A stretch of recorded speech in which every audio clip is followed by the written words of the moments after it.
Hey guys, I saw that that Oren something Productions. I can't remember your username at the moment, but you did a video on top 10 favorite films of all time, and now I thought I'd do a response to this because that's a good idea. And I've already actually shown my favorite film of all time in another video, but who cares? I'll just talk a little bit more about it. This is like my official top 5. These are definite. So number 5 is the Terminator, and the first two are excellent. Definitely, third one is a part of the bollocks. We'll see how the fourth one turns out. Could be interesting. This is my favourite. A lot of people like Terminator 2 better because it's more action oriented. And this one's more of a bit kind of thrillerish. It's fantastic. It's very dark in tones, and the sound, the score and the music, everything is just it rocks. And even though the effects are kind of dated, it doesn't matter. It's an all round. It's just, I don't know. Just the way it's paced as well. It's so good. Number 4 is 12 Monkeys. This obviously is about Bruce Willis, time travelling. He's a bit crazy in the head though.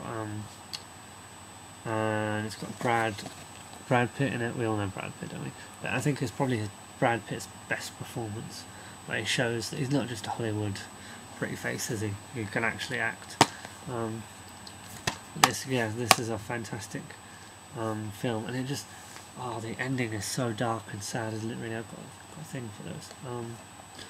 But the way this is plotted, and it jumps, well, it doesn't jump around, but it starts off in one place and then jumps forward, and then it's just such an interesting thing. This was directed by Terry Gilliam, who also did Brazil. I prefer this to Brazil. Brazil's good, but it's overrated. It's really weird. Number three is the Back to the Future trilogy.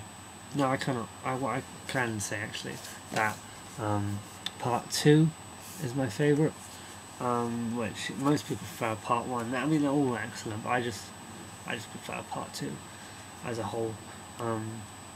And I used to watch it all the time when I was a kid. These were the movies, parts 2 and 3 were the ones I watched all the time when I was a kid. And I remember watching 2 and never seeing 3. I remember watching 2 and never seen 1, so it's kind of confusing. It's like, wait a minute, why are there 2 Marty McFlys?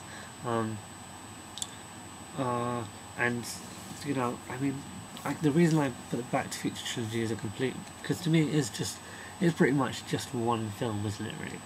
The third one's kind of different, but they're all so fantastic, and it's just kind of interlinking. And if they could probably release it, what would be really great?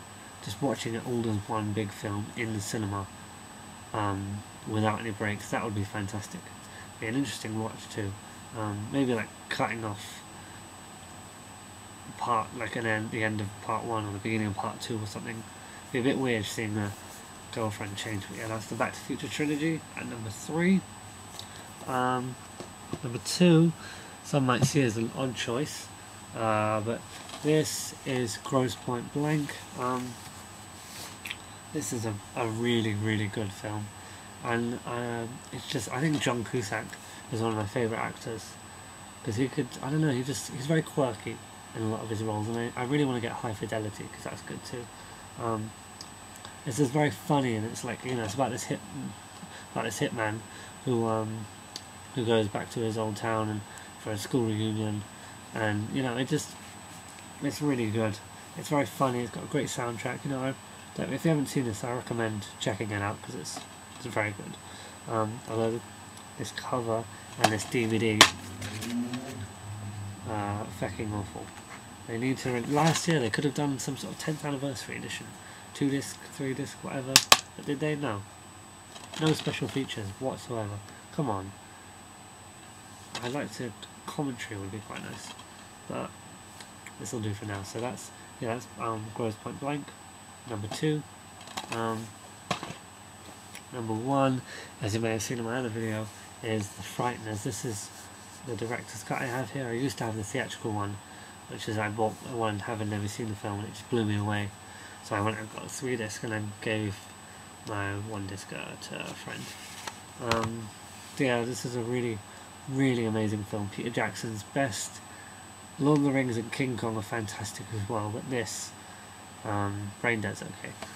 Haven't seen Bad Taste, but this is amazing. I love it. The plot is really interesting, and it kind of starts off as a comedy and then delves into horror. And I know, and I think that's some of the reason people didn't like it. You know, it was like, oh, it can't decide what it wants to be, but it's amazing, and just, you know, it has a nice ending as well. And just, I don't know, and Michael J. Fox is great in my opinion, and I kind of I changed the packaging up slightly. It used to be this one where it's like you stack the 3 discs on top of each other, which is really nice. So I traded it off for one of my mum and dad's double cases, and now they get the stacky case, and just found this little thing and stuck that in there. It's got some great special features, this DVD. Commentary, behind the scenes, all stuff. I think it might have been the stuff that was on the Laserdisc, but I don't know. It's just an amazing film. It really holds together really well, and I think the effects, for when it was made, the effects just really quite amazing, and the way they used is what I like. And I think that there's a nice, well, not twist per se, but there's a nice reveal at the end, if you will, sort of, and it's really cool. So if you haven't seen The Frighteners and you like Peter Jackson's other stuff, or you like films in general, I highly recommend this. Please check this out, because it's an amazing film. I've ranted on for about 12 minutes now, so I'm gonna call it a day and catch you later, guys. Peace.